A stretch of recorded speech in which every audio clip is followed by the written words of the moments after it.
Bonjour, je suis Mayolek et j'ai un message d'intérêt public à faire passer. Les enfants, la drogue, ce n'est pas bien pour vous. Et puis aussi, être adulte, c'est être responsable, manger équilibré permet d'avoir un corps sain, et surtout, évitez de prendre bêtement au pied de la lettre tout ce que vous voyez dans un film. Autrement, on peut avoir des abrutis qui penseront que les clowns sont le mal incarné, ou que si on est suffisamment en harmonie avec la nature, on peut approcher une maman ours et son bébé pacifiquement. Et si, devenu adulte, vous êtes assez con pour encore le croire, n'hésitez pas, essayez donc. Et si par miracle vous avez survécu à cette rencontre, c'est sans doute parce que vous n'étiez pas assez en harmonie. Je vous conseille de réessayer.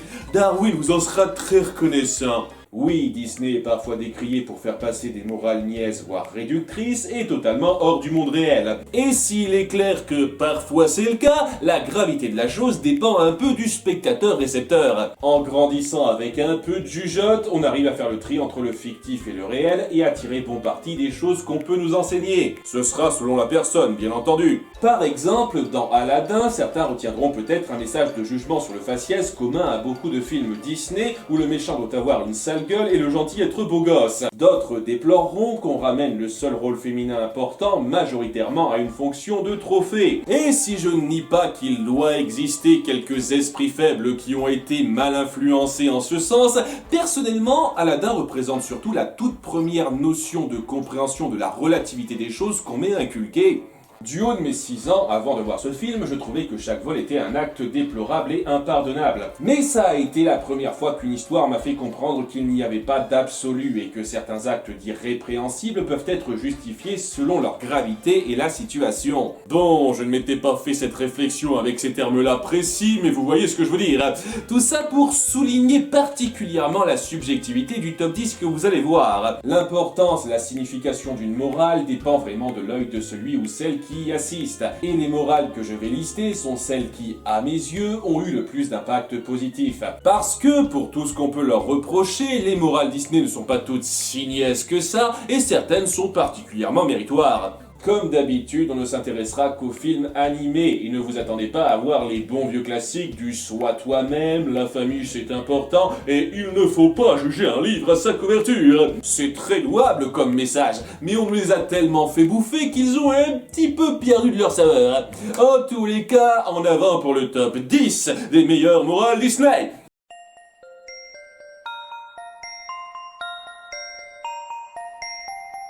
Numéro 10, Cendrillon. Je sais, on n'arrange pas sa situation en priant bêtement que ça se fasse tout seul par la magie de la bonne étoile. Je pense que même Disney l'a compris depuis quelque temps, ça. Mais il y a plus que ça dans le message autour de Cendrillon qui fait que ça a été l'héroïne préférée de Walt Disney en personne. Elle représente avant tout la persévérance, la force de ne pas perdre espoir que les choses peuvent s'arranger et qu'une juste rétribution l'attend pour le dur labeur qu'elle doit endurer. Est-ce que ça se vérifie souvent dans la vraie vie ? Non, c'est une vision hautement utopique et assez irréaliste. Mais de toutes celles du même genre que Disney a faites dans sa vieille période, c'est celle à m'avoir le plus touché. Parce qu'au fond de moi, j'ai un peu envie de croire que ça pourrait marcher comme ça. Et si le retour à la réalité à ce niveau-là s'est bien fait ressentir durant mon adolescence, ça reste un idéalisme pour lequel j'ai su conserver un respect assez fort. Et le fait de savoir qu'il existe forcément quelques personnes comme Cendrillon qui ont fini par recevoir les bonnes opportunités qu'elles méritaient à force de persévérance avec ce que la vie leur a donné, c'est une pensée un peu rassurante sur l'humanité. Numéro 9, vice versa. Quand on est très jeune, on a une vision assez restreinte de la notion de nuance et on a tendance à tout catégoriser, soit en tout bien, soit en tout mal. Mais il faut qu'on apprenne à grandir et à comprendre la complexité des choses, et en ça, Vice Versa est un très bon film de transition. D'une part parce qu'il montre bien que grandir implique des changements et que ces changements nécessitent en partie de laisser des choses derrière. Comme son innocence. La mienne, je l'ai laissée très très loin derrière. Et en se situant dans ce passage de transition, on fait passer le très bon message que certaines notions connotées péjorativement ne sont pas si mauvaises que ça en fin de compte et ont une véritable importance. C'est le cas de la tristesse qui est souvent dépeinte comme une faiblesse à éviter de montrer dans pas mal d'autres œuvres. Mais ce film a su prouver qu'exprimer sa tristesse n'est pas une tare en sachant enseigner l'importance de la nuance à son public. Oui, parce que ça veut pas dire qu'on doit chialer à la moindre occasion non plus, hein Peach? C'est important de montrer que se refuser à faire ce qui est bien pour nous sous couvert d'images fortes à afficher peut être très préjudiciable, et j'avoue ne pas avoir vu beaucoup de films familiaux à avoir fait ça. Numéro 8, La Belle et la Bête. Bon, je vois déjà venir vos réactions. Quand est-ce que tu vas faire un Disney film sur ce film, merde? Oui, mais aussi celle-là. Cusco! Je voulais dire que vous pourriez me reprendre sur le fait que j'ai bien précisé que la morale ne pas juger un livre à sa couverture ne serait pas dans cette liste. Or, n'est-ce pas sur cette morale que se centre le film? Oui, et... pas seulement. On va plutôt s'étendre sur Belle, un tout bien tout honneur, et cette fidélité à elle-même qu'elle affiche durant tout le film. Et je sais ce que vous allez dire. Si tu veux passer du bon temps, viens sur ma chaîne, chérie. Vous direz peut-être que j'ai également soustrait la morale souhaite toi-même de ma liste. Mais ce n'est pas dans ce sens-là. L'intérêt du personnage de Belle, ce n'est pas d'apprendre à rester elle-même, mais surtout de savoir rester fidèle à ses principes, même dans une ambiance globale qui ne cherche qu'à vous ostraciser à cause de ça. C'est un type de détermination que je trouve vraiment estimable, tant que les principes qu'on défend ne sont pas directement nuisibles pour les autres, bien sûr. Et surtout, elle s'accroche à ce qui la détermine sans forcer son point de vue aux autres, car elle sait qu'elle ne peut pas changer tout le monde, et elle sait s'intéresser à ceux qui sont plus réceptifs. C'est un comportement exemplaire à avoir, et en plus des morales Disney typiques présentes dans le film, c'est un message très louable à faire passer. Numéro 7, bienvenue chez les Robinson. Ce message-là est simple, mais tellement fort et sincère. Un peu dans la lignée de ce que Walt Disney a voulu proposer avec Cendrillon, ce film fait passer la notion de persévérance un cran au-dessus en rendant la signification des échecs faits en chemin plus poussée. On nous apprend qu'un échec ne doit pas être considéré comme néfaste, mais comme moyen d'apprentissage puissant, une source de motivation. De tes échecs, tu apprends.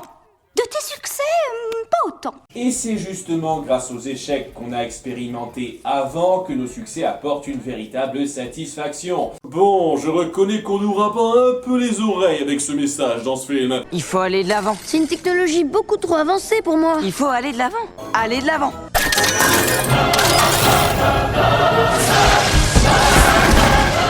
Tu es resté bloqué sur ton malheur, alors qu'il aurait fallu que tu oublies le passé et que tu ailles de l'avant. Et vous, est-ce que vous pourriez aller de l'avant en ne répétant pas 100 fois la même chose? Mais c'est malgré tout très puissant et méritant à inculquer, magnifiquement illustré à plusieurs moments, et c'est en grande partie cette morale qui rend le film charmant et mémorable. Numéro 6, Ratatouille. Un autre film dont la morale nous est clairement indiquée. Tout le monde ne peut pas devenir un grand artiste, mais un grand artiste peut surgir n'importe où. Merci, t'as fait tout le travail pour moi. Bon, on va un peu développer quand même. Dès le départ, on met en avant cette phrase très sobre. Tout le monde peut cuisiner. Et on joue de façon très intelligente sur sa signification et l'interprétation que chacun en a, pour finir par saisir à la base ce que ça signifie, et qu'Anton Ego a parfaitement résumé. Cette morale peut s'appliquer à n'importe quel type d'art, ou même d'activité, et pointe le souci de considération à avoir pour reconnaître le talent. Ça encourage non seulement n'importe qui à se lancer dans ce qu'il croit être fait pour, qu'importe ses origines, mais ça met aussi en avant une approche de jugement critique que je respecte énormément. Et on sent que chez Disney, ils savent bien recycler leurs bonnes idées quand ils veulent, vu que récemment, ils ont su reprendre les 2 dernières morales que je viens de vous citer. C'est en grande partie pour ça que j'aime ce film. Numéro 5, Le Roi Lion. J'ai mis ce film aussi haut dans un top 10, mais que m'arrive-t-il? Je fonds! Bon, ce soyons sérieux, je sais que j'ai critiqué certains messages maladroits de fond que ça renvoie, et je persiste à ce niveau-là, mais ça ne change rien au fait que le message principal est excellemment pensé. Simba est hanté par un passé douloureux magistralement amené qu'il veut à tout prix éviter et oublier, et pour ça il trouvera la première excuse qu'on lui tendra. Seulement, laisser son passé derrière, ben ça marche pas tout le temps. Le passé nous rattrape, et surtout quoi qu'on puisse tenter, il nous hantera continuellement s'il est vraiment important. J'avoue que je n'ai pas réellement vécu une expérience qui se rapproche de ça, mais justement, dans ce que le film dépeint, on s'y croit sincèrement. Un passé traumatisant ne peut pas se fuir définitivement, et il faut à un moment donné, comme le dirait un certain canard, Affrontez le problème! j'avais envie de citer ce film vu qu'il a loupé le top 10 de justesse, mais si vous voulez du plus constructif, Le passé, c'est douloureux. Mais, à mon sens, on peut soit le fuir, soit tout en apprendre. Ah! Le Roi Lion affiche l'évolution d'un personnage vers l'âge adulte en illustrant efficacement que c'est en confrontant ces démons qu'on pourra réellement mieux vivre et progresser. Et même si ça aurait pu être mieux affiché à la toute fin selon moi, ça reste un message très fort. Numéro 4, Lao. Et Lao est aussi dans ma liste, mais que se passe-t-il? Le monde ne tourne plus rond. C'est bon, j'ai pris mes médicaments, tout va mieux. Je le redis, j'apprécie très peu l'aventure centrale qu'on crée dans ce film, mais ce serait vous mentir que de dire qu'il ne m'a pas touché par sa morale. Un peu aux antipodes du numéro précédent, ce film dénonce le travers, cette fois-ci, de trop s'accrocher à son passé pour ne pas réussir à aller de l'avant. Et je trouve intéressant de traiter ces deux cas l'un à la suite de l'autre, car ça montre d'une part qu'une même morale ne s'applique pas à tout le monde, mais aussi qu'on peut critiquer les extrêmes dans les deux sens. Car là le problème opposé de Simba, il n'arrive pas à envisager sa vie sans ce que son passé lui a apporté et cherche à tout prix à trouver un moyen de continuer à s'y rattacher. Un passé lourd de sens montré avec beaucoup de brio et le film clame qu'il faut quand même savoir passer à autre chose et que ce n'est pas forcément trahir son passé que de faire ça. L'autre chose en question étant... J'ai toujours rêvé de faire ça dehors.